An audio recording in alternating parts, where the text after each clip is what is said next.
Hello hi നമസ്കാരം എല്ലാവർക്കും ധന്യാഷ് gym വ്ലോഗ്സിൻ്റെ പുതിയൊരു ബിഗ് ബോസ് വീഡിയോയിലേക്ക് വീണ്ടും സ്വാഗതം. Big boss Malayalam season 7 live അപ്ഡേറ്റിലേക്കാണ് പോകുന്നത്. ഇന്നലെ രാവിലെ ബിഗ് ബോസ് ഒരു ടാസ്ക് കൊടുക്കുകയുണ്ടായി, മോർണിംഗ് ടാസ്ക്, ഓമന പേര്. ഈ ഒരു ടാസ്കിൽ നമ്മുടെ അക്ബർ ഖാൻ രേണു സുധിക്ക് കൊടുത്തിരുന്ന പേര് സെപ്റ്റിക് ടാങ്ക് എന്നുള്ളതായിരുന്നു. ഈ സെപ്റ്റിക് ടാങ്ക് എന്ന പേര് ഒരു സ്ത്രീയെ എന്നല്ല, ഒരു പുരുഷനെ എന്നല്ല, ഒരു വ്യക്തിയെ പോലും ഇത്തരത്തിൽ അഭിസംബോധന ചെയ്യുന്നത് ശരിയല്ല.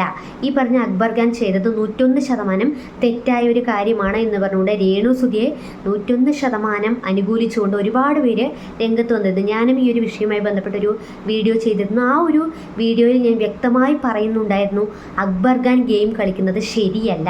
ഈ പറഞ്ഞ ഇത്രയധികം ഹേറ്റേഴ്സുള്ള രേണു സുധി, ഇത്രയധികം നെഗറ്റിവിറ്റിയുമായി ബിഗ് ബോസ് ഷോയിലേക്ക് പോയ ഒരു വ്യക്തിയെ ഇത്തരത്തിൽ നെഗറ്റീവ് പറയുമ്പോൾ തീർച്ചയായും പ്രേക്ഷകർക്കിടയിലേക്ക് അതൊരു സിമ്പതി വർക്കൗട്ട് ആകും. അതിന് ഇപ്പോൾ അക്ബർ ഖാൻ തന്നെ ഒരു കാരണമായിരിക്കുകയാണ്. അക്ബർ ഖാൻ ഇത്തരത്തിൽ പറഞ്ഞതോടുകൂടി രേണു സുധിക്ക് ഒരുപാട് ഫാൻസ് കൂടിയിട്ടുണ്ട്, ഒരുപാട് പിന്തുണ രേണു സുധിക്ക് ലഭിച്ചിരുന്നു എന്ന് പറഞ്ഞുകൊണ്ട്. എന്നാൽ ഇതേ രേണു സുധിയെ തന്നെ വിമർശിക്കേണ്ട ഒരു അവസ്ഥ ഇപ്പോൾ എത്തിയിരിക്കുകയാണ്. കാരണം അക്ബർ ഖാൻ രേണു സുധിയെ സെപ്റ്റിക് ടാങ്ക് എന്ന് പറഞ്ഞത് 101% തെറ്റ് തന്നെയാണ്. ഇപ്പോഴും ഞാനത് തെറ്റ് തന്നെ എന്ന് പറയുന്നുണ്ട്. എന്നാൽ ഇതേ രേണു സുധി ഇപ്പോൾ കളിച്ചുകൊണ്ടിരിക്കുന്ന ഗെയിം എന്താണ്? ഒരു തരത്തിലുള്ള ചീപ്പ് ഗെയിം. അതായത് താനൊരു വിധവയാണ്, വിക്ടിം കാർഡ് ഇറക്കുക, വിമൺ കാർഡ് ഇറക്കുക, വിധവ കാർഡ് ഇറക്കുക. താനൊരു വിധവയാണ്, ഒരുപാട് വിധവകളുടെ സ്വരമായാണ് ഞാനിവിടെ എത്തിയിരിക്കുന്നത്.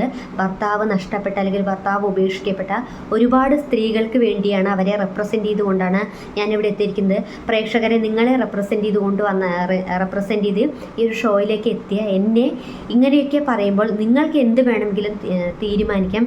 എന്നെ സെപ്റ്റിക് ടാങ്ക് എന്ന് പറയുന്നത് ഞാൻ അക്സെപ്റ്റ് ചെയ്യുന്നു എന്നുള്ളതൊക്കെ അവരിന്നലെ ക്യാമറയ്ക്ക് മുൻപിൽ നോക്കിയും അതുപോലെ നമ്മുടെ നൂറയോടൊക്കെ പറയുന്നുണ്ട്. അതൊക്കെ ഒരു പക്ഷേ അവരുടെ സ്ട്രാറ്റജി ആയിരിക്കാം. പക്ഷേ ഇതേ കാര്യത്തെയാണ് നമ്മളെല്ലാവരും ഈ പറഞ്ഞ രേണു സുധിയുടെ ഭാഗത്താണ് ന്യായം എന്ന് പറഞ്ഞുകൊണ്ട് സംസാരിച്ചത്. എന്നാൽ ഇതേ കാര്യം തന്നെ പിന്നീടും അല്ലെങ്കിൽ പിറ്റേ ദിവസവും ഇന്ന് രാവിലെ മുതൽ രേണു സുധി ആ ഒരു ഗെയിമാണ് കളിച്ചുകൊണ്ടിരിക്കുന്നത്.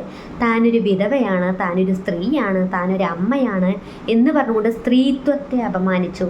കേരളത്തിലെ സ്ത്രീകളെ ഒന്നടങ്കം അക്ബർ ഖാൻ അപമാനിച്ചു എന്നുള്ള തരത്തിൽ പറഞ്ഞുകൊണ്ട് ആ വീട്ടിൽ ഒറ്റയ്ക്ക് ഏതെങ്കിലും കണ്ടസ്റ്റൻ്റ് രേണു സുധിയുടെ അടുത്തേക്ക് ചെല്ലുമ്പോൾ അവരോടൊക്കെ നീ തന്നെ പറയാം, ഈ പറഞ്ഞ അക്ബർ ഖാൻ പറഞ്ഞത് ശരിയാണോ, അക്ബർ ഖാൻ ചെയ്തത് ശരിയാണോ, അവരെ സ്ത്രീത്വത്തെ അപമാനിക്കുകയല്ലേ ചെയ്തത്, വിധവകളെ അപമാനിക്കുകയല്ലേ ചെയ്തത് എന്ന് പറഞ്ഞുകൊണ്ട് വിക്ടിം കാർഡ് ഇറക്കി കളിക്കുകയാണ് രേണു സുധി ഇപ്പോൾ ചെയ്തുകൊണ്ടിരിക്കുന്നത്. ഈ പറഞ്ഞ അക്ബർ ഖാൻ തൻ്റെ ഉമ്മയെ പിടിച്ചുകൊണ്ട് മാപ്പ് പറഞ്ഞു.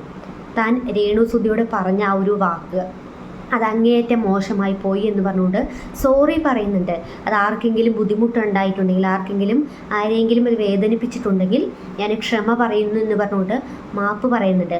ഒരുപക്ഷെ രേണു സുധിയുടെ അക്ബർ ഖാൻ പറഞ്ഞ ഈ ഒരു ക്ഷമാപണം വേണമെങ്കിൽ രേണു സുധിക്ക് അക്സെപ്റ്റ് ചെയ്യാം, അല്ലെങ്കിൽ റിജക്റ്റ് ചെയ്യാം. അതൊക്കെ അവരുടെ പേഴ്സണൽ ചോയ്സാണ്.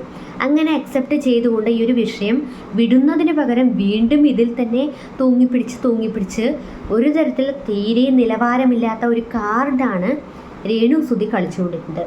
ലാലേട്ടൻ തന്നെ പറയുന്നുണ്ട് ഈ ഒരു സീസണിൽ ഒരു കാർഡും വില പോവില്ല, അല്ലെങ്കിൽ ഏതെങ്കിലും കാർഡ് ആരെങ്കിലും ഇറക്കുകയാണെങ്കിൽ ലാലേട്ടൻ അതിനെയൊക്കെ ഇല്ലാതാക്കും എന്നുള്ളത്.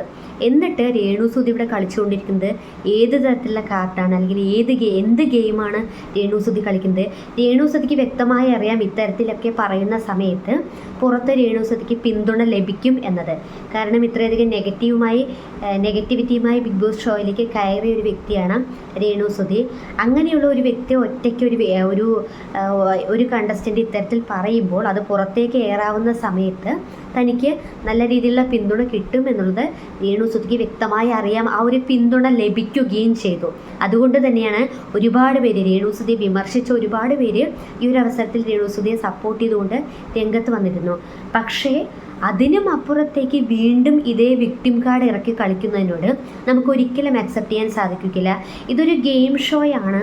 അവിടെ ഇമോഷണലി അല്ലെങ്കിൽ ഫിസിക്കലി ഒരുപാട് നമ്മളെ തളർത്താനായി പലരും ശ്രമിക്കും. പക്ഷേ ഈ സെപ്റ്റിക് ടാങ്ക് എന്നുള്ള തരത്തിലുള്ള പദങ്ങളോടോ അല്ലെങ്കിൽ അത്തരത്തിലൊരു വ്യക്തിയെ അപമാനിക്കുന്നതിനോടൊന്നും ഞാൻ ഒരിക്കലും യോജിക്കുന്നില്ല.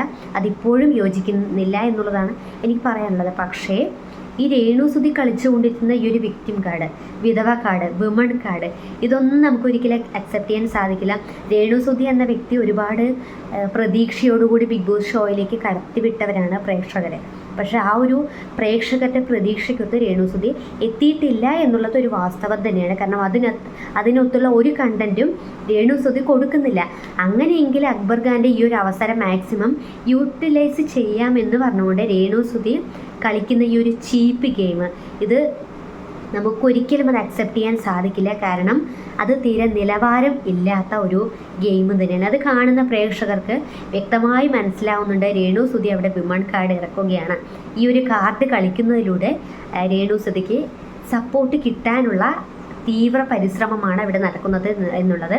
പക്ഷേ വീട്ടുകാരത് കയ്യോടെ പിടിച്ച് പൊളിച്ചടുക്കി കൊടുക്കുന്നുണ്ട്. ഇവിടെ വിമൺ കാർഡോ വിധവ കാർഡോ ഒന്നും ഇറക്കേണ്ട അതിൻ്റെ ഒരു ആവശ്യവുമില്ല എന്ന് പറഞ്ഞുകൊണ്ട് കണ്ടസ്റ്റൻസ് എല്ലാവരും കൂടെ ഒന്നിച്ച് നിന്നുകൊണ്ട്, വീട്ടുകാരെല്ലാവരും ഒന്നിച്ച് നിന്നുകൊണ്ട് രേണുസുതിയെ പറഞ്ഞ് മനസ്സിലാക്കുന്നുണ്ട്.